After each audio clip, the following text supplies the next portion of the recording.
What's up, guys? Welcome to episode 37 of the F1 2019 Noob career mode. This time is going to be from the Sochi Autodrome, for the Russian Grand Prix. Having a look at the development update here, all three of our updates have gone on the car. So the two minor aero upgrades that we asked for and the one major engine upgrade that we asked for have all gone onto the car. We're having a look at the R&D tree now to see them all go onto the car, which is great to see. Actually, it's really encouraging to see that happen. And as you can see over on the engine side, we only have one major and then three ultimate upgrades left to do. Having a look at the R&D chart here now, and ourselves and Haas have definitely caught up to Alfa Romeo a little bit, but it looks like Haas has actually come in with an ultimate upgrade of some kind, because they've just peaked a little bit over the top of us there on the upgrade. It's time to go to qualifying as the cars get ready to embark on their qualifying runs. It always looked like the kind of track that asks an awful lot of the rear tyres, such as the frequency of low-speed exits. No matter how good a driver is at managing their throttle application to limit rear slip, they can't always overcome a car that's inherently bad at looking after its rear tyres. Here we have a lot of low-speed corner exits, which means a whole load of energy, heat and tyre wear. So now we're going to move straight on to our lap here. Down this long pit straight where we gain a lot of speed, not as much as what we did at Monza, but it's definitely right up there, just clicking out at 350 kilometers an hour at the end of the straightaway. Into this very long sweeping left-hander that you can hold flat out. Even though it's a completely flat corner, it's amazing that you can still hold it flat there and be just tuning up through the gears. Into this third gear right-hand corner now, as looks like we've gone through the first sector completely. We've gone purple to the first sector, but that doesn't mean much because this is before everyone really had a chance to get a lap down in the second qualifying session here. As we continue on now to the second DRS straight, which is in the back area here, it leads into one of the slowest sectors on the track. Go purple to the second sector there as well. Now into the slowest section of the race. All the way down to second gear, up to third before the right-hander, and then we just got two corners to negotiate before we can get our lap down. Down to fourth gear, almost thought about grabbing third, but we get third for the final corner. We cross the line, and it's good enough for pole so far, a 132.179. We skip forward to the end of qualifying, and it was good enough for P2 on the medium tyres. So Lucas Weber in first, myself in second, Kimi Raikkonen in third, Valtteri Bottas sitting there in fourth. But we qualified in second in the second qualifying session there on medium tyres. See, George Russell managed to get himself into P11 there, which is absolutely awesome. And Devon Butler, I do believe, has not qualified for Q2 there, getting knocked out in the first round. We move on to Q3 now, and this is our first lap in Q3, which was better than the second attempt that we had at Q3. And we're going to go barreling along this long pit straight, still picking up speed, only 350 kilometers an hour still, even though we are using the soft tires this time. Going along the flat left-hand corner, which is absolutely flat out. Clicking 8th gear before we're even halfway through it. Braking all the way down to 4th for the right-hander there. Going up to the next right-hander, which signifies the end of the first sector. We've gone purple to the first sector, but it doesn't matter too much because no one's actually put in a full lap yet. Down to 4th for the next right-hander, which leads into this very quick left-hander, normally just a 5th gear corner. But this time we decided to take him forth and cut the corner as much as we possibly could without getting a warning. Down to 4th for the next DRS straight. We hit the DRS right on cue. All the way up to 8th gear as we make our way through this windy straightaway. All the way down to second gear, or third gear this time, in one of the hardest braking zones on the track. Down to second gear for this left-hander. Up to third for the following right. Now it's onto the penultimate corner.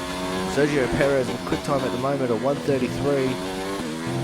We come to the final corner, we cross the line, and it's going to be provisional P1 with a 1:31.312. Qualifying finished. It's Let's time get through to to the remind end of ourselves qualifying, and of it's our good enough top to keep three. us there And on the Mercedes, pole. Weber and Valtteri Lucas Bottas. Weber qualifying in With P2 there. complete, Valtteri all Bottas that in remains third. is the main And event. Kimi Raikkonen We'll be all the live way and down in uninterrupted for the P6 for Grand this Prix one. tomorrow, so make sure It's you going to make join us things then. interesting come race time. Have a look at the rivalry update here, and we could, in theory, beat out Bottas for the rivalry in this episode, but Kimi Raikkonen, we might have to wait till the next episode qualifying to beat him. Have one last look at the weather. It's time to go to the grid for the Russian Grand Prix. Welcome one and all to the Russian Grand Prix.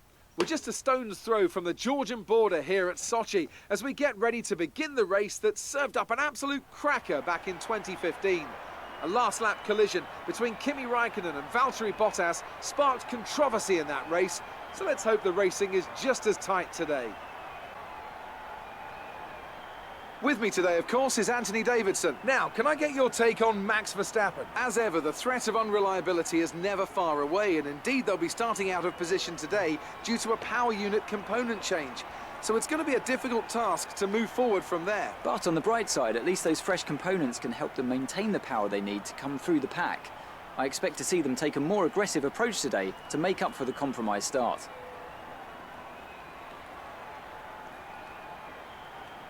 Off the back of a fantastic qualifying session, it's time to see how our starting grid looks for today's race. It's Mercedes in pole position there. And starting alongside is Lucas Weber. Looking down the rest of the grid, we have Bottas, Hamilton, Sebastian Vettel, and Raikkonen, Perez, Norris, Russell, and Charles Leclerc, Sainz, Giovinazzi, Devon Butler, and Ricciardo, Albon, Verstappen, Lance Stroll, and Pierre Gasly.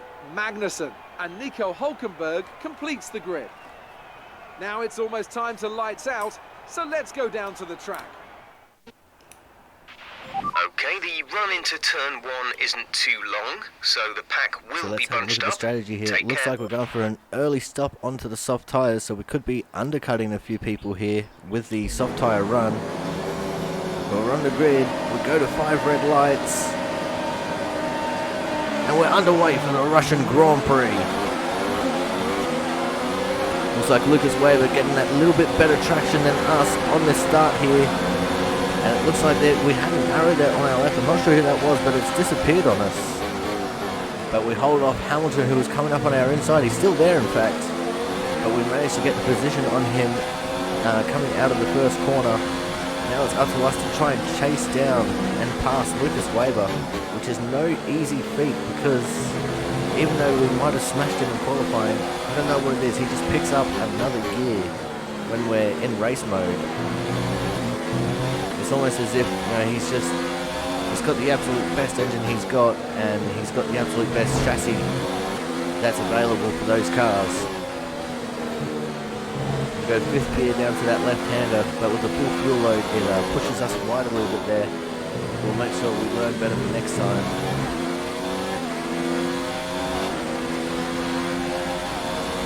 We go along the second DRS straight for the first time in this race. No DRS available for lap 3. Break down hard for this final little sector of corners.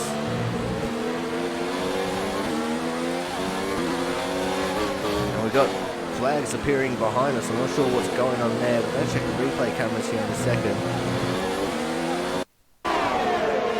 We're having a look at the replay. It looks like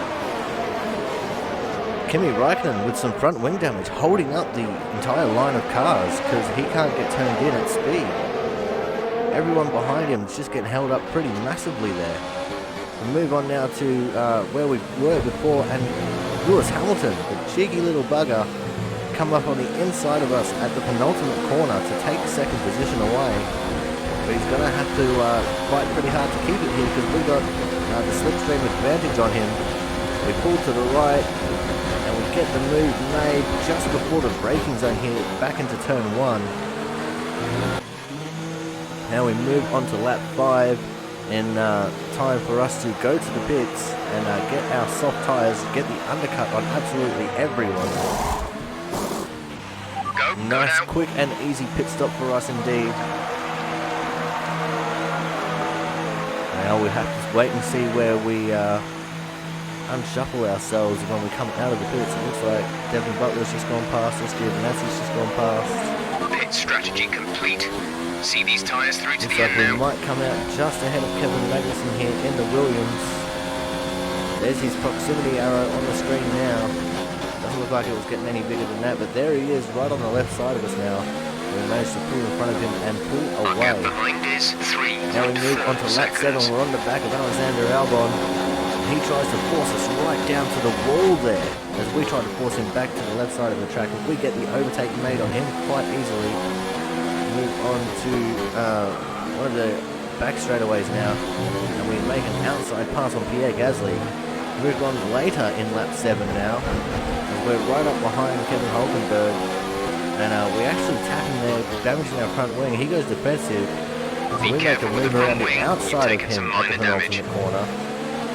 Next on our list is Giovanazzi as we go for the fast lap of the Grand Prix right there. We pull out of Giovanazzi's slipstream into Devin Butler's slipstream with the DRS, and we're going to get Devin Butler too on the outside before the first corner. And that is how you get it done in Russia. Now we've got some yellow flags in the area in the middle sector of lap 8. The virtual We have safety a car. virtual safety car out. We're going to go check the replay. And it looks like it's the Toro Rosso of Devin Butler. And it looks like he might have an electrical or a hydraulic issue. But that is definitely Devin Butler out of the race. As now we are trying to work over Carlos Sainz on lap 10. It looks like we get the very easy overtake made there, which brings us back up into the second position. 4 seconds behind This Lucas is your Weber. final lap of the Move on race. to the last lap now. The gap hasn't really gotten bigger or smaller. It's kind of just sat still. Lucas Weber, even though he's on the medium tyres right now, he's just too quick. There's no way that I can possibly catch him the way that things are at the moment.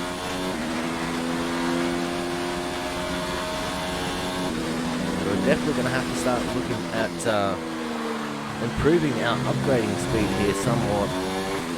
I'm not sure how. We might have to just get those ultimate upgrades over on the engine side of things and hope for the best for the last race of the season. But this is definitely not going to be great for us at all in the championship. But if anything is a substitute, at least at the moment, we still do have the fast lap for the race. And I know it's only a small victory, but at least it's something, right? Move on to the second DRS straight for the final time. Coming into the final complex of corners before the penultimate and the final corner.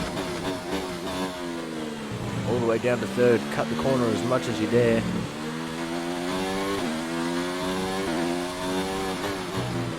Into the final 2 corners, this slow section here. And we can see the penultimate corner just ahead of us with our target Lucas Weber. We're not going to catch him.